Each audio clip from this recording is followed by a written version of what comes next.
Maria Santos. In a quiet town on the edges of Manila, Grace lived with dreams bigger than her small world, finding comfort in her beautiful sketches. Far away, in an elegant mansion, Prince Daniel feels stuck in a life planned for him, trapped by a wedding arranged for money instead of love. A risky escape from his royal duties puts him in terrible danger, leaving him hurt and lost, until he's discovered by the only person who sees him as a man, not royalty. But their growing bond becomes a threat to powerful people, especially his bride-to-be, who refuses to let a poor artist destroy her future. As romance grows in hiding, a cruel game of envy and lies unfolds, ready to pull them apart and wreck everything Grace treasures. If you enjoy tales that move your heart and keep you watching, please support our channel by becoming a special member. Press the join button under this video to be part of our community and help us make more amazing stories like this. Your support is everything to us. Grace lived in a tiny, plain home on the peaceful outskirts of Manila. The walls were painted in chipped blue, and the roof was made of tin sheets that made music when rain fell. Inside, the furniture was simple but neat. An old couch sat in the living area, and a small round table was where they shared their meals. Grace shared this home with her mother, a gentlewoman whose face showed the marks of endless work and concern. Every dawn, Grace rose with the sun. She would clean the dusty porch, bring water from the public well up the street, and make sure her mother, Mama Grace, had her morning coffee. Mama Grace had been ill for several weeks. A deep cough troubled her thin body, and she was usually too weak to leave her bed. Grace worried about her all the time. The nearby health center had given them some pills, but they cost a lot, and their savings were almost gone. Grace's greatest wish was to become an artist. She had a wonderful gift for sketching. With only a pencil and a piece of paper, she could bring life to everything she saw. She drew the faces of street vendors, the happy grins of local kids, and the weary but loving eyes of her own mother. Her sketches were not just images, they were emotions. She kept them organized under her bed, a hidden collection of wishes and visions. She hoped that someday she could display her art and earn enough money to send her mother to a proper hospital in the city and buy a small store where they could live without struggle. This morning, the house was more silent than normal. The pantry was nearly bare, with only a bit of rice and a few sugar packets remaining. Grace looked at her sleeping mother and felt the known pain in her heart. She needed to visit the market, not to shop, but to assist Mrs. Cruz, a kind woman who sold fruits. Mrs. Cruz would often give her extra food in return for her work. Before leaving, Grace decided to collect sticks from the grove behind their home. It would help them save the small money they had for fuel. The grove was full of green plants and twisted branches. The air was moist and smelled like damp soil and old leaves. Grace moved fast, her bare feet making quiet sounds on the dirt. She broke off dry twigs and gathered them in her hands, her thoughts already on the sketch she wanted to begin later. It would be an image of a dove, flying high above, free and without worries. All of a sudden, a harsh sound broke the morning peace. It was the noise of a vehicle skidding, followed by a heavy crash and a man's loud shout of hurt. Grace stopped, her heart racing in her chest. Vehicles hardly ever came down this old, forgotten path. It was too rough and went nowhere useful. Fear touched her skin. She thought about running home and locking the gate. Her mother had always told her to avoid danger. But another sound, a weak moan, came to her. It sounded like someone was in pain. Her interest in her caring nature fought against her fear. She could not just walk away if someone needed aid. Taking a long breath, she dropped the sticks and quietly moved toward the edge of the grove, peering through a thick wall of leaves. Down on the dusty path, half covered by the tall grass, she saw something that made her gasp. A man was lying very still on the ground, his face turned away from her. He was not moving. Miles away, in a huge property in the center of Manila, Prince Daniel felt like he was trapped. The walls of his prison were not made of steel bars, but of riches and luxury. His family's estate was like a palace with tall white columns, huge gardens, and rooms so big you could get lost in them. Workers in neat uniforms moved quietly through the corridors, ready to answer his every wish. But Daniel felt caged. His father, King Roberto, was a strong and honored man, but it was his mother, Queen Isabella, who controlled the family's social and monetary matters with strict rules, and her newest plan was Prince Daniel's wedding. "Daniel, you need to take this seriously," Queen Isabella said that morning, her voice sharp and strong. They were in the breakfast area, a sunny space with a long, shiny table. Daniel was looking out the glass at the perfectly kept lawn, ignoring the plate of rich food before him. "I am serious, Mother," he replied, not turning around. "I am seriously not wanting to marry Victoria." The Queen breathed out, a sound like moving fabric. "This is not about what you want. This is about family. It is about business. The Torres family are our main business partners. This wedding will complete a deal that will help both our families for many years." Daniel finally turned to look at her. He was a good-looking young man, with his father's warm eyes and a firm set to his mouth that was all his mother. "So I am just a business deal? A thing to be exchanged for a better company?" "Do not be so emotional," the Queen said, tapping her long nails on the table. "Victoria is a lovely, smart woman from a respected family. You could find much worse. She is also proud and cares for nothing but her own image," Daniel said quietly. He had known Victoria since they were young, and he had never felt close to her. She was cold and unkind, and the idea of living his whole life with her felt like a jail sentence. "I have set up for you and Victoria to meet for lunch today," the Queen went on, ignoring his words. "The wedding details need to be settled." That was enough. Daniel stood up so fast that his chair made noise on the stone floor. "No," he said, his voice steady. "I will not be going to lunch, and I will not be settling any wedding details." Before his mother could argue, Daniel rushed out of the room. He needed to get away. He needed air. He grabbed his vehicle keys from a metal bowl by the entrance and walked out into the bright morning sun. His personal guard, a trusted man named Carlos, hurried to open the car door for him, but Daniel shook his head. "I am driving myself today, Carlos," he said, his tone clear. He got into his smooth black vehicle and drove out of the property gates, leaving the mansion and its troubles behind. He did not have a place in mind. He just drove, the strong engine a quiet hum under him. He turned onto smaller roads and then onto even smaller, less used streets, trying to forget himself in the busy crowds of Manila. He did not see the plain gray van that had pulled out of a side street and was now behind him at a steady pace. He drove until the fancy buildings of the city turned to smaller, more packed areas, and the smooth roads changed to gravel. The vehicle bounced along a bumpy, dusty track surrounded by thick, wild plants. This was exactly what he needed, a place where nobody knew he was a prince. Then he saw it. A gray van suddenly moved from behind a group of trees, stopping the narrow road fully. Daniel hit the brakes, and his vehicle stopped hard, throwing up a cloud of brown dust. For a second, everything was quiet. The dust fell slowly around Prince Daniel's vehicle, and the only noise was the clicking of the engine as it cooled. Daniel's heart pounded against his chest. This was not an accident. The way the van had stopped the road was too planned. "Stay in the vehicle, Your Highness," his guard, who had come along at the last minute, said in a low, worried voice. But it was too late. Two men jumped out of the van. They were dressed in rough clothes, and their faces were mean and hard. One of them was holding a long, dark thing that shone in the sunlight, a weapon. Daniel's mind raced. Thieves? Kidnappers? He did not have time to think. The men were coming to the vehicle fast.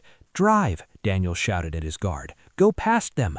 The guard tried to go backwards, but the road was too narrow. He then tried to move the vehicle into the thick plants, but the tires spun without grip in the soft dirt. The two men were at the guard's left window now, their faces twisted with anger. One of them, a big man with a thick beard, broke the window with his weapon. Glass flew everywhere. "Get out!" the man shouted, his voice rough and deep.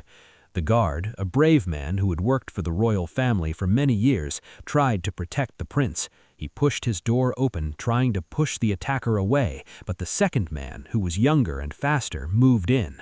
There was a terrible sound, and the guard fell back into his seat, his eyes wide with shock, before they became empty. Daniel stared in horror. Everything was happening too fast. He felt a wave of cold fear, but something else too, a strong need to live. He pushed his own door open and got out of the vehicle, his legs feeling weak and shaky. He did not look back, he just ran, rushing into the thick plants that lined the road. He could hear the men yelling behind him, "Do not let him escape!" A sharp, burning pain burst in his left arm, and he cried out, falling. He looked down and saw a dark, wet mark growing across the sleeve of his white shirt. He had been shot. Panic gave him a new rush of power. He pushed himself back to his feet and ran deeper into the trees, thorns and branches cutting at his clothes and skin. The sounds of the men crashing through the plants behind him became quieter. He ran until his chest burned and his legs felt like stones. The pain in his arm was a hot, beating fire. His sight started to blur at the sides, and the world began to spin. He stumbled over a thick root and fell hard, his head hitting the ground. The green cover of leaves above him turned into a dizzying mix of light and shadow. He tried to stand, but his body would not listen. His thoughts became slow and heavy. He was lost, hurt, and alone. His last thought was a flash of regret. He had been so desperate to escape his golden cage, but he had only run straight into a worse trap. He closed his eyes, certain that this was where he would die, in the middle of a forest he did not know, far from anyone who could save him. Grace stared at the still figure on the ground, her heart a wild drum in her ears. She knew she should be scared. This man was a stranger, and he had clearly been in some kind of trouble. The smart thing to do would be to turn around, run back home, and act like she had seen nothing. But her feet would not move. She thought of her mother, who had always taught her to be caring, to help people who need it. What if this man died here all alone just because she was too afraid to help? The thought was too much. Making a choice, she took a nervous breath and stepped out from behind the plants. As she came closer, she could see him more clearly. He was dressed in expensive clothes, a nice white shirt, now torn and marked with dirt and blood, and dark pants. A beautiful, heavy watch was still on his arm. He was surely not from her town. She knelt beside him, her hands shaking. "Sir, can you hear me?" she whispered. There was no answer. She gently touched his shoulder, and he let out a soft sound. He was alive. Relief washed over her quickly, followed by a new wave of worry. What should she do now? She was just a girl. She could not carry him. She looked at his arm and saw the dark spot of blood. It was a bad wound. He needed a doctor, but the nearest clinic was miles away, and she had no way to get him there. The only thing she could do was bring him to her house. It was a big risk. If he was a criminal, he could bring danger to her and her mother. But looking at his calm, helpless face, she could not believe he was a bad person. With all her power, she managed to get one of his arms around her shoulder. He was heavy, and it was hard to get him to his feet. He was barely awake, his weight leaning heavily on her small body. Step by slow, painful step, she began to pull him through the plants, following the narrow path back to her home. When she finally walked into their small yard, Mama Grace was sitting by the entrance, her face full of worry. Her eyes grew wide with surprise when she saw the stranger. "Grace, who is this? What have you done?" her mother cried, her voice thin with fear. "He was hurt, Mama," Grace panted, her muscles hurting from the work. "I found him in the grove. We must help him." Together, they managed to get the man inside and onto the old couch. He was white, and his breathing was weak. Mama Grace, despite her fear, immediately began to act. She had a deep knowledge of old healing plants passed down from her own mother. "Get me the healing leaves from the back," she told Grace, her voice now calm, "and some clean water."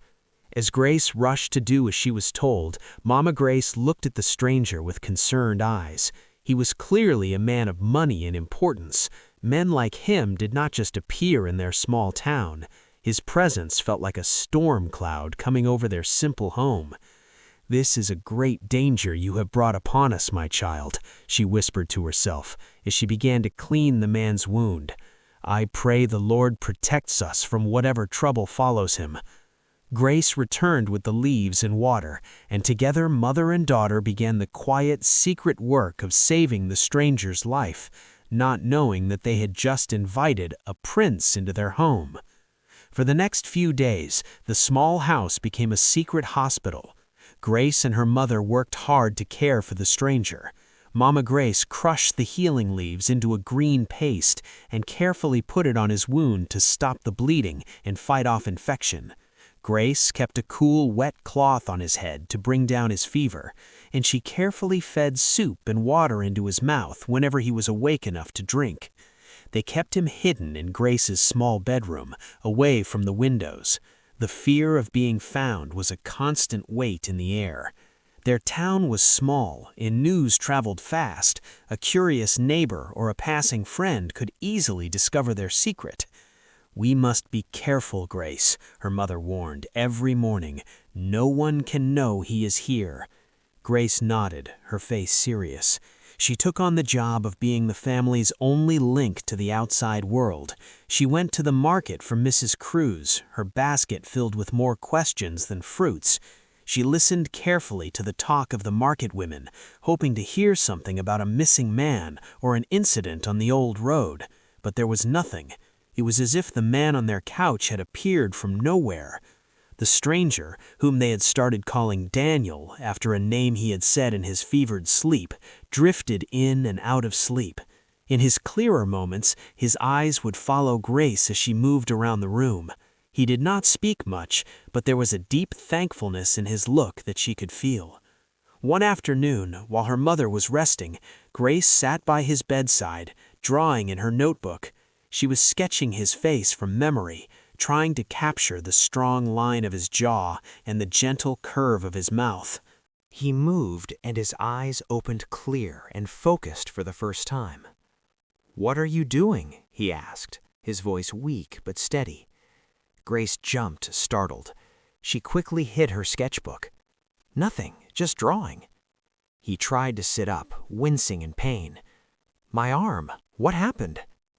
"You were hurt," she said softly. "We found you in the grove." His eyes looked at the small, simple room, the rough walls, the single wooden chair, the curtain made from old cloth.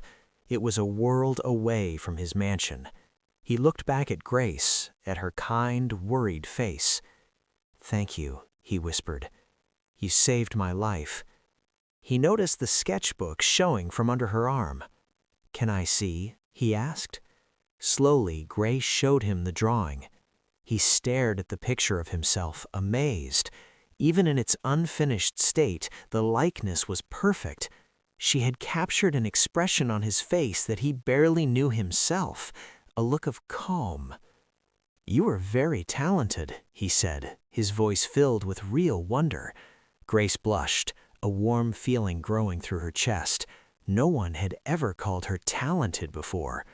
A quiet bond began to grow between them in the small, sunny room. She would tell him stories about her town, and he would listen, a small smile playing on his mouth. He did not tell her who he was, and she did not ask. For now, he was just Daniel, their secret patient. The danger of their situation was never far from their thoughts. One evening, there was a knock on the door. Grace's heart jumped into her throat. It was her best friend, Anna, coming for a surprise visit. "I was just walking by and thought I would say hello," Anna said happily as she walked in. Grace quickly stood in front of the bedroom door, blocking the view. "Anna, it is so good to see you," she said, her voice a little too loud. "But Mama is sleeping, and I was just about to go to sleep myself." Anna's eyes grew wide. "Who's that?" she whispered, trying to look around Grace.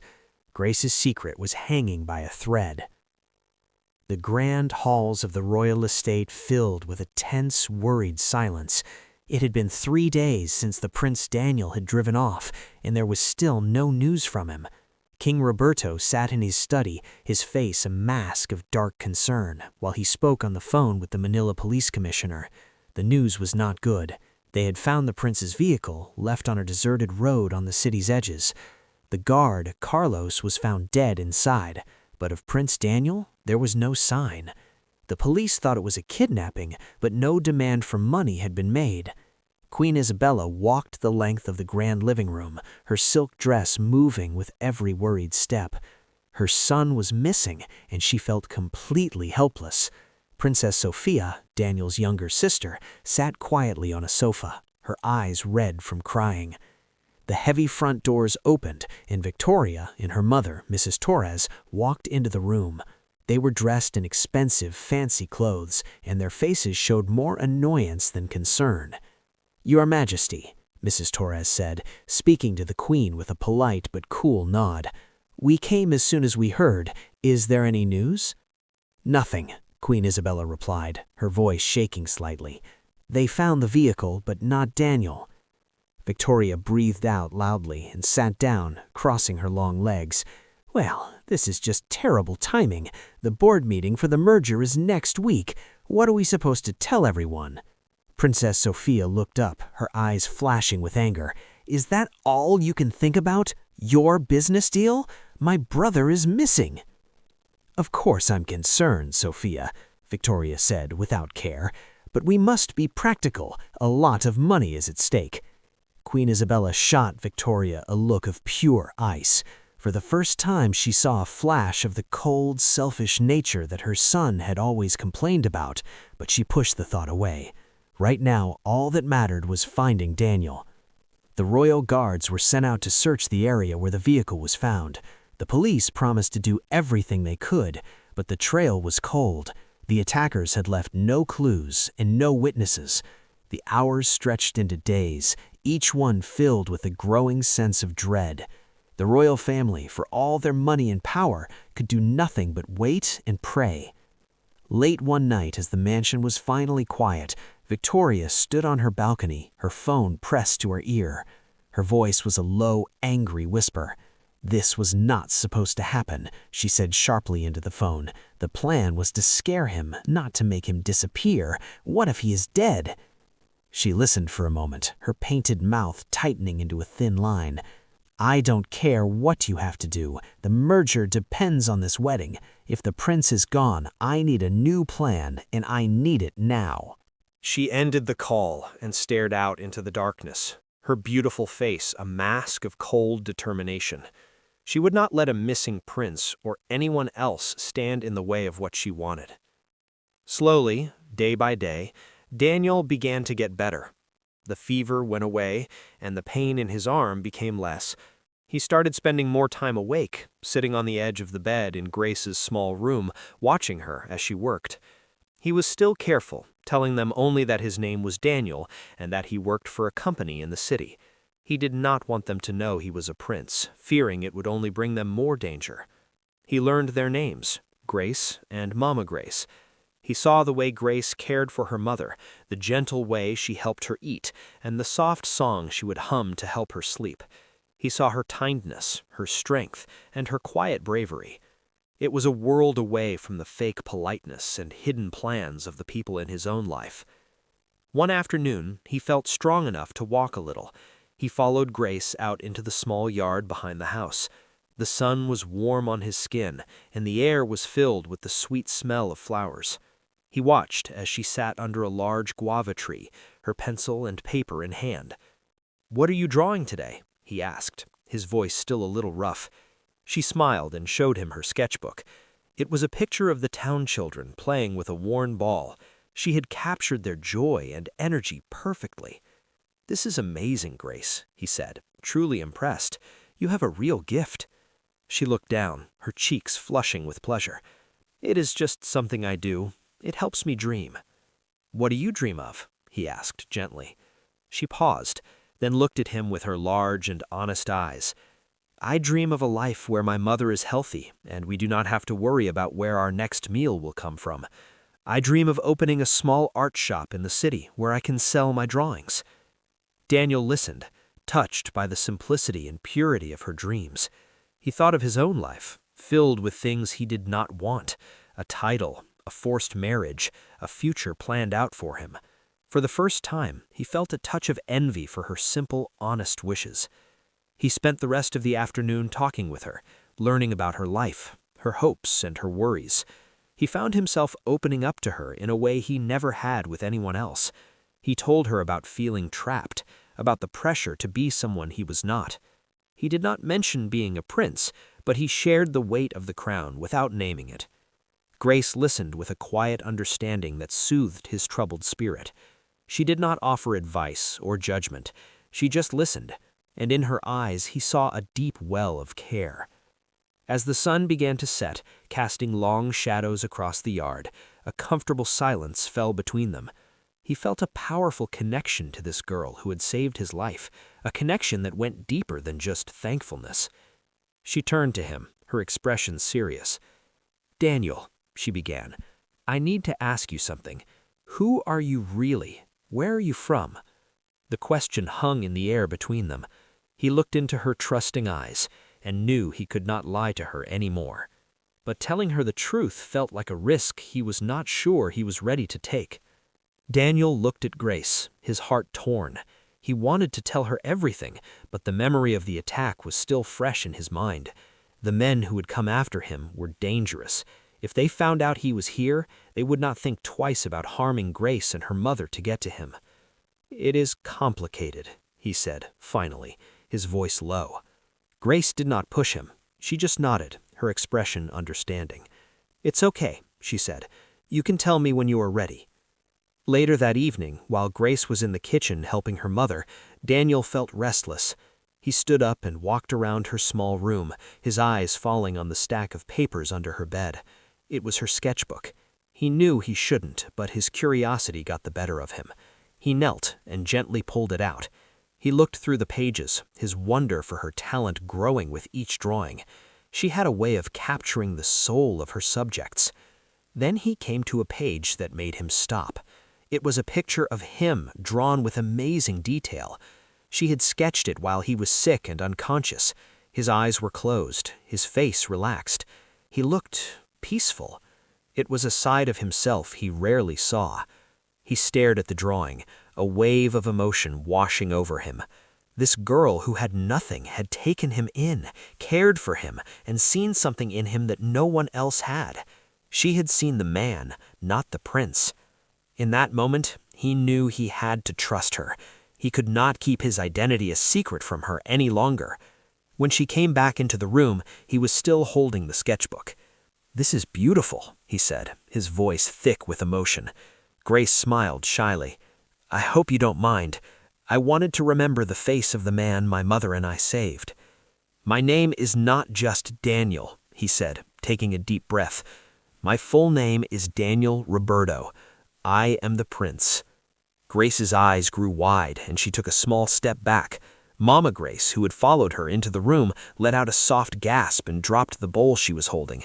It made noise on the floor, the sound echoing in the sudden, shocked silence. "A prince?" Grace whispered, her voice barely heard. "You are Prince Daniel?" Daniel nodded, his eyes searching hers for any sign of fear or disappointment. He had seen that look before, the way people changed when they found out who he was. But Grace's expression was of pure surprise.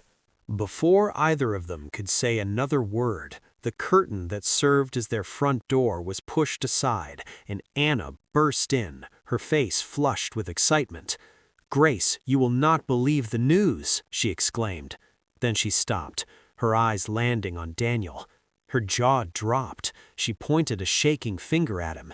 "It is him, the missing prince. He's on the news everywhere." The secret was out. The quiet, peaceful world they had created in their small house had just been broken. The real world, with all its dangers and complications, had found them. Grace looked from the prince to her friend to her terrified mother. and she knew that nothing would ever be the same again. The truth of Daniel's real identity changed everything. The small house, which had been a quiet, safe place, now felt filled with a nervous energy. Mama Grace was terrified, convinced that the king's enemies would come to their town at any moment. Anna, on the other hand, was buzzing with a mixture of excitement and fear. She could not believe a real prince was standing in her friend's home. Daniel knew he had to leave. His presence was putting them all in danger. "I need to get back to the mansion," he told Grace, his voice urgent, "not just for my family, but for your safety." The problem was how. He had no phone, no way to contact his guards without drawing attention. He couldn't just walk out of the town. The men who attacked him could still be watching. It was Anna who came up with the plan. "I have a phone," she said, her eyes bright with an idea. "I know someone who works as a cleaner at one of the big houses near the property. She can get a message to the royal guards." It was a risky plan, but it was their only choice. Anna wrote a short, coded message on a piece of paper, and Daniel added a secret phrase that only his most trusted guard would know. Anna then ran off, promising to be back as soon as she could. The wait was painful. Daniel walked around the small yard, his mind racing. He looked at Grace, who was sitting quietly under the guava tree, her face a mixture of sadness and worry. He walked over and sat beside her. "I have to go," he said softly. She nodded, not looking at him. "I know, but I will come back for you," he said, his voice firm. He reached out and gently took her hand. "I promise, Grace, this is not the end." She finally looked up at him, her eyes shining with unshed tears. "A prince and a town girl," she whispered.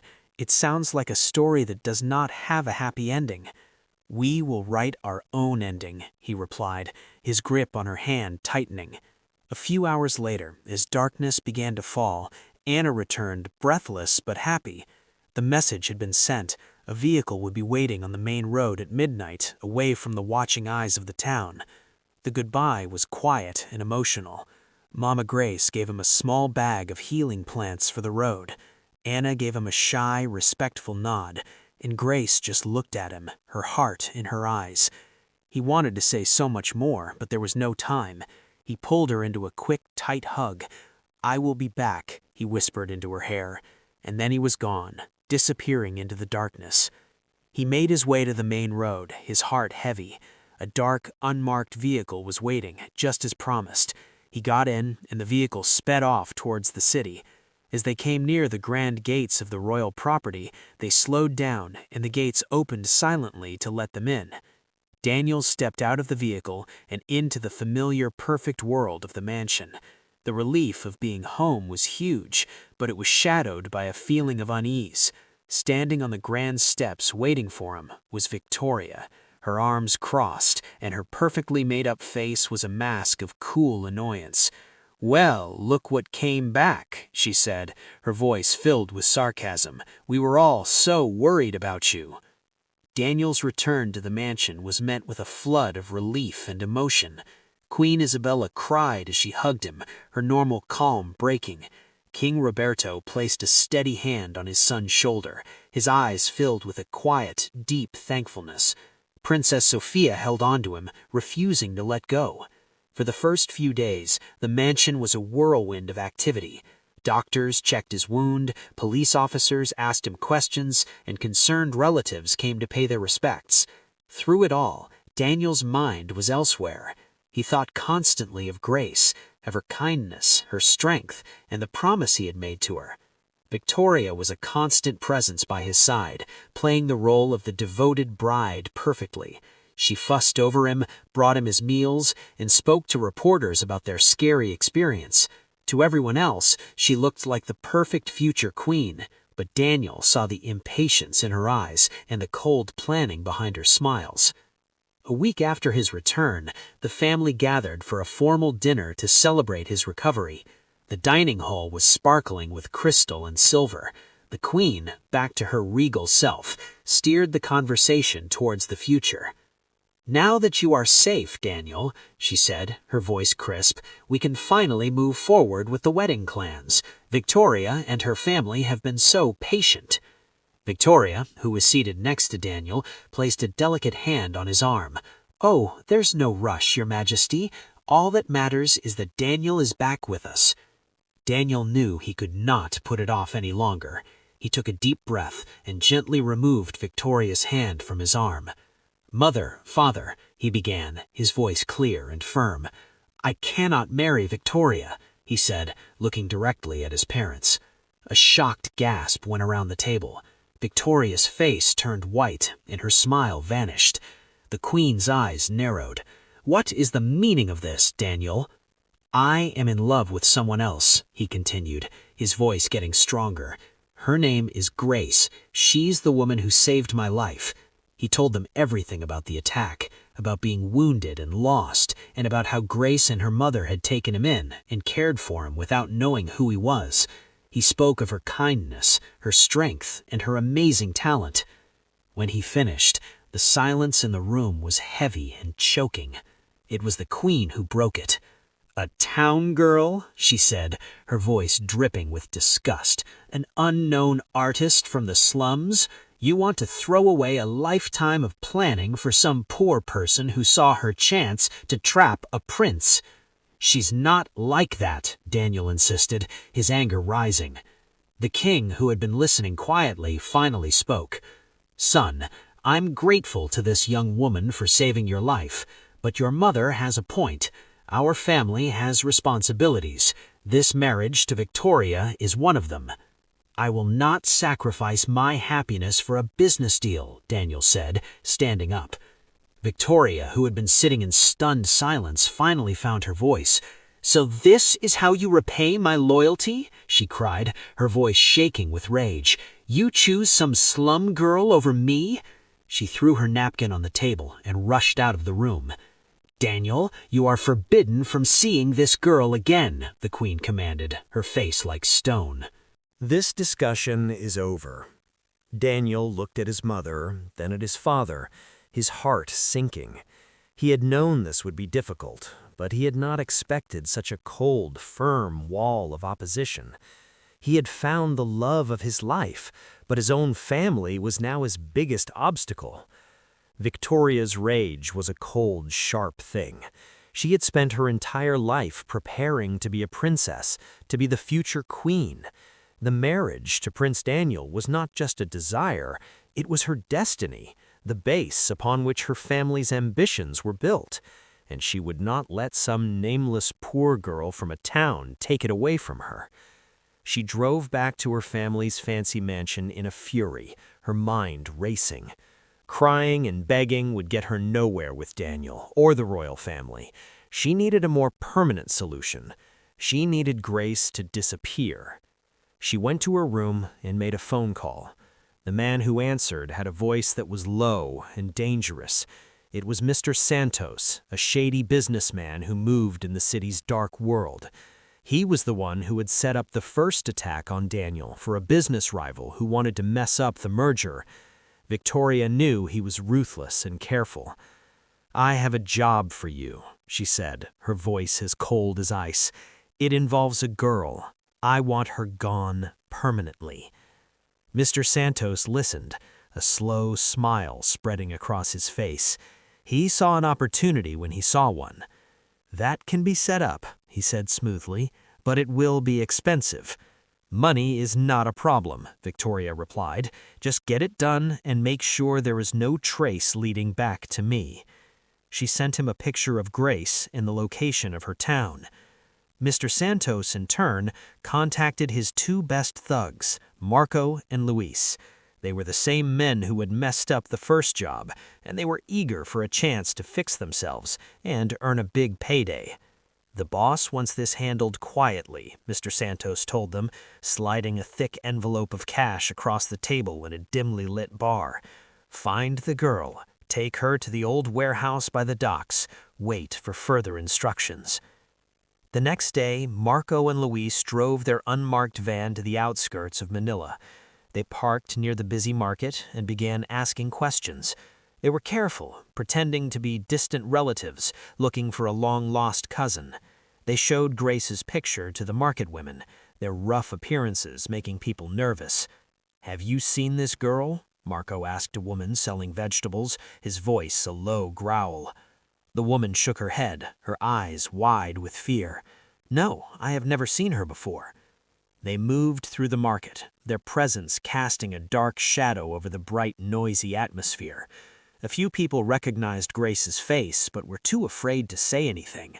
However, a young boy who had often seen Grace drawing under the guava tree pointed them in the direction of her small blue house. Marco and Luis exchanged a look. They had their target. They got back into their van and drove slowly down the dusty road, parking just out of sight behind a group of trees. They settled in to wait. They would wait for the right moment when Grace was alone and vulnerable. They were patient men, and they knew their chance would come. For Grace, the danger she had unknowingly brought into her life was about to catch up with her. Grace felt a deep sense of unease. A week had passed since Prince Daniel had left, and she had heard nothing from him. A small, cold part of her feared that he had forgotten his promise, that the glamour of his mansion life had erased the memory of the small townhouse where he had recovered. Her mother, though still weak, was getting stronger each day. "Mama," Grace tried to comfort her daughter, but she too was worried. "The world of the rich and powerful is different from ours, my child," she said one afternoon, her voice gentle. "Perhaps it is for the best that he has not returned." Anna was more direct. "Grace, you need to be realistic," she said, her face serious. "Princes do not marry girls like us. It only happens in stories. You saved his life, and that is a good thing, but you need to move on." Grace knew they were probably right, but her heart refused to listen. She held on to the memory of Daniel's kind eyes and the warmth of his hand in hers. That afternoon, she went to the market to help Mrs. Cruz. The work kept her mind busy, and for a few hours she managed to push aside her worries. As the sun began to sink towards the horizon, she packed her small basket with the vegetables Mrs. Cruz had given her and started the walk home. The path was quiet, the usual chatter of children and market people having faded with the daylight.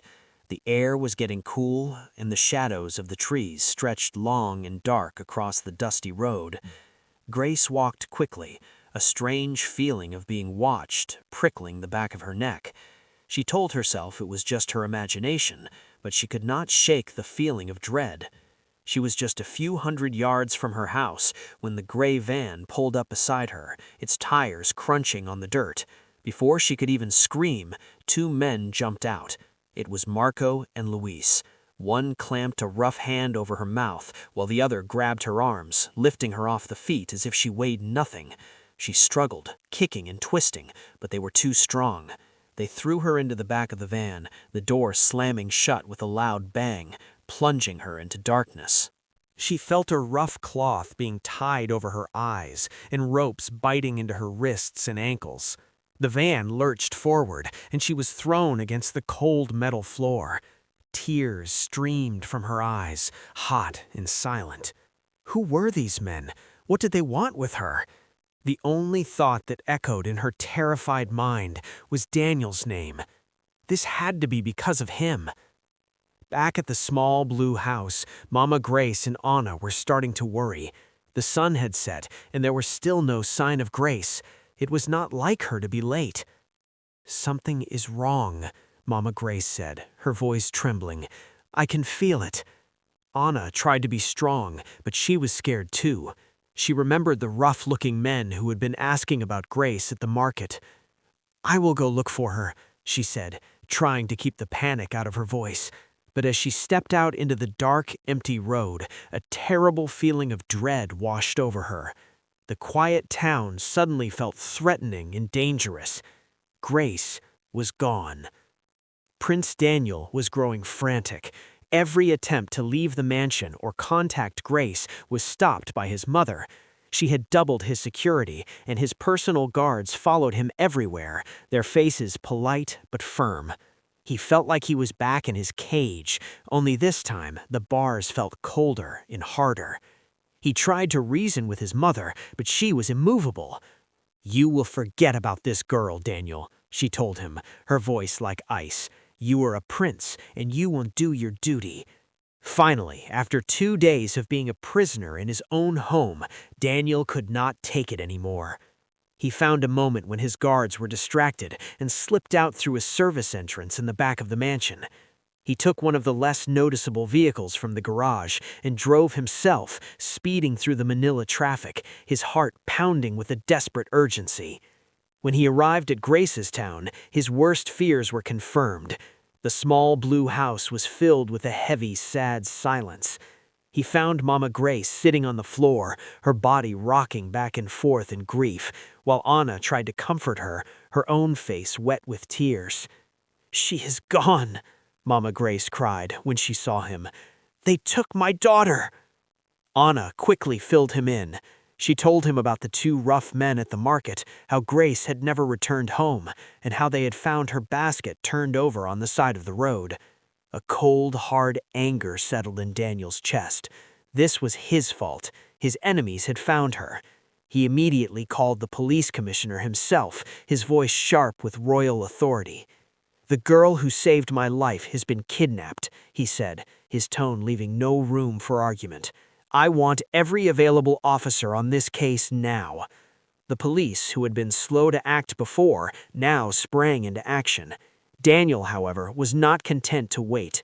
He went to the market himself, his royal clothes now replaced with simple clothes. He spoke to the frightened market women, his voice gentle but firm. He offered a large reward for any information. Finally, a young boy, the same one who had seen the van before, came forward shyly.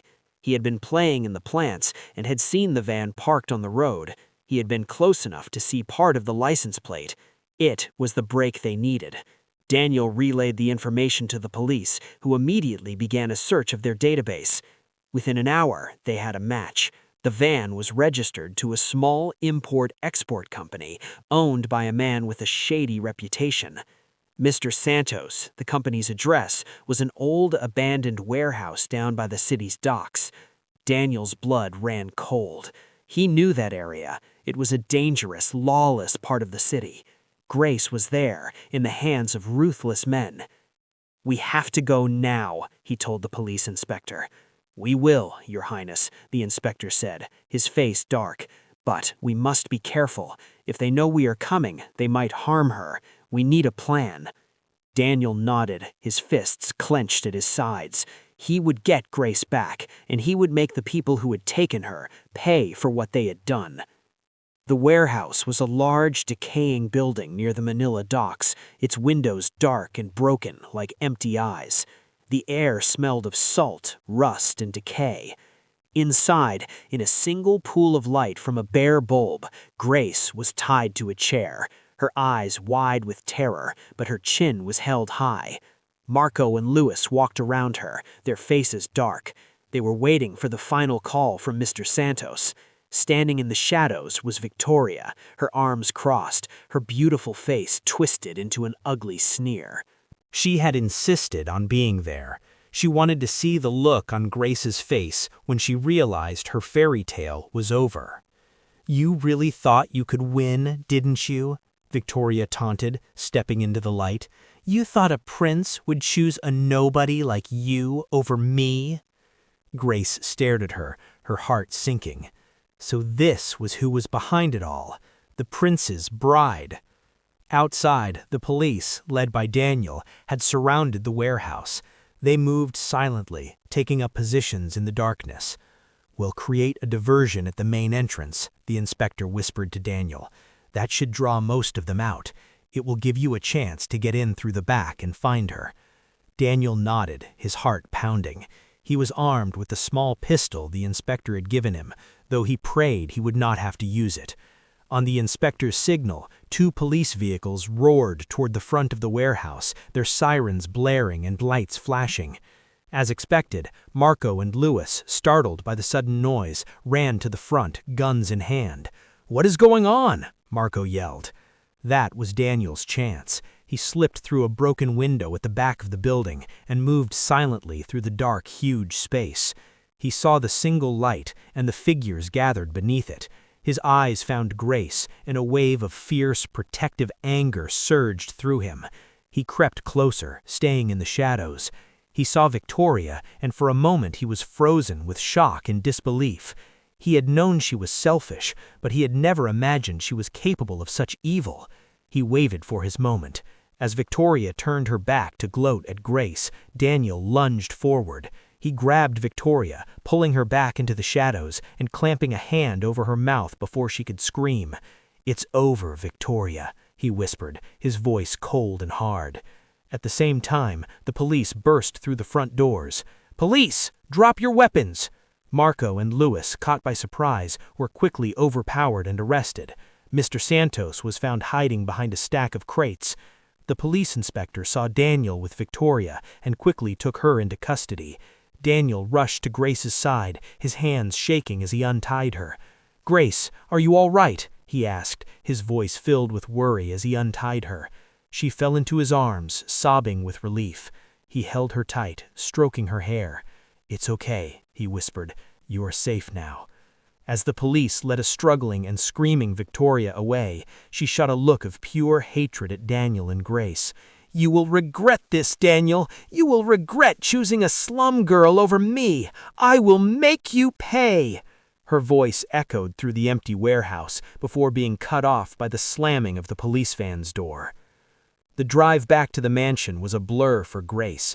She sat close to Daniel in the back of the vehicle, his arms securely around her, but she was still trembling from the ordeal. The grand gates of the property felt like the entrance to another world, a world she was not sure she belonged in. Daniel led her straight to the king's private study. King Roberto and Queen Isabella were waiting, their faces pale with worry.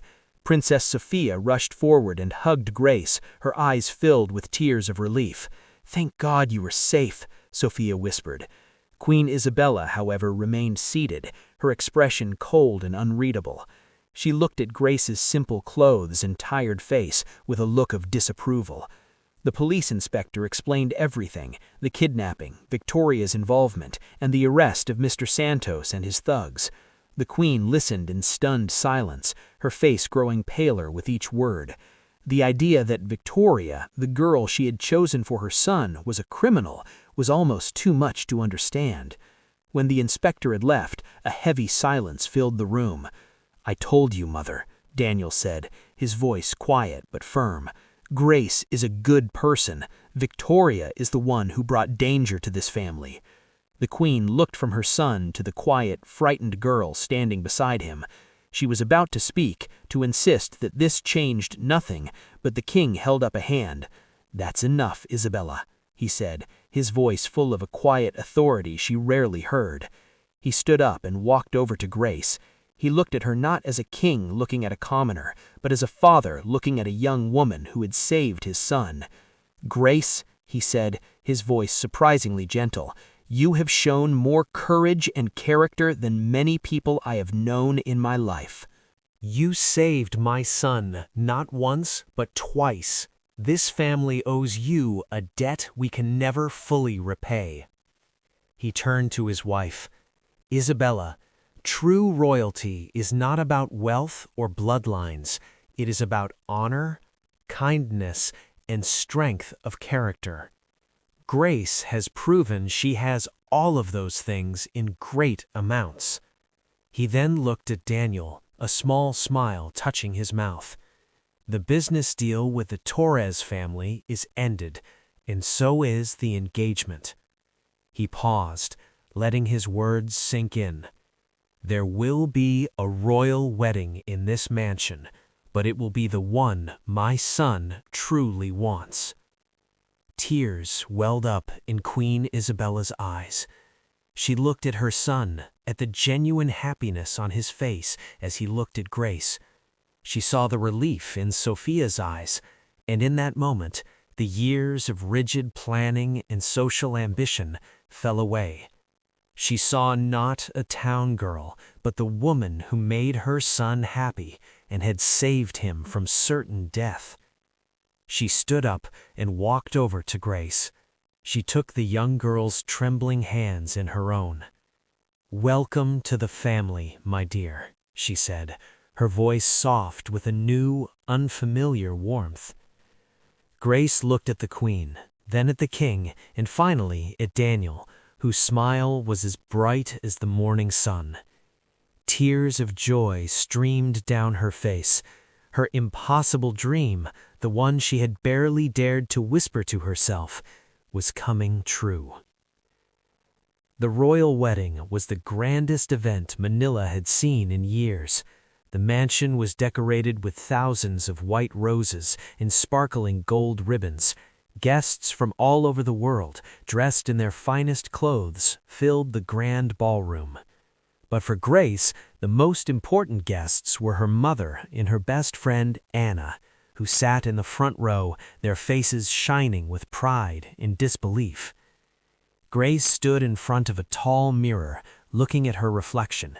She was wearing a breathtakingly beautiful wedding gown, and a delicate diamond tiara sparkled in her hair. She looked like a princess from a fairy tale, but inside she felt a flutter of nervousness. Could she really do this? Could a simple girl from a small town become a princess? There was a soft knock on the door, and Prince Daniel walked in. He was dressed in his full royal clothes, looking more handsome than she had ever seen him. He stopped and stared at her, his eyes filled with love and admiration. "You are the most beautiful woman I have ever seen," he said, walking over to her. "I am scared, Daniel," she confessed, her voice a whisper. "I do not know how to be a princess." He took her hands in his. "You do not have to be a princess, Grace," he said gently. "You already are one. Your kindness, your courage, your heart, that is what makes you royal. I do not love you because you are becoming a princess. I love you for who you are." He leaned in and kissed her softly. "Just be yourself. That is all I will ever ask of you." His words filled her with a new sense of confidence. She smiled, her fears melting away. The ceremony was beautiful. As they exchanged their vows in front of the king, the queen, and all their guests, Grace knew she was exactly where she was meant to be. This was not just a happy ending to a story, it was a new beginning. In the months and years that followed, Grace blossomed in her new role. With the king's support, she established the Grace Foundation, a charity that provided art supplies and scholarships to talented young artists from poor communities all across the Philippines. Her own pencil drawings became famous, celebrated for their raw honesty and beauty. She never forgot where she came from. She and Daniel built a new, comfortable house for her mother in the town and made sure the community had a new well and a better-equipped clinic. Grace found her place not just as Prince Daniel's wife, but as a beloved and respected member of the royal family and a source of inspiration for her people. Their life together was a testament to the power of love, proving that it could bridge any gap, overcome any obstacle, and truly write its own happy ending. The girl who once sketched her dreams under a guava tree was now living a life more beautiful than any picture she could have ever imagined. Now we want to hear from you. What did you think of the characters in this story? Was Grace brave or foolish to help the stranger? Did Victoria's jealousy go too far, or could you understand her anger? And what about the Queen's change of heart? Let us know your thoughts in the comments below.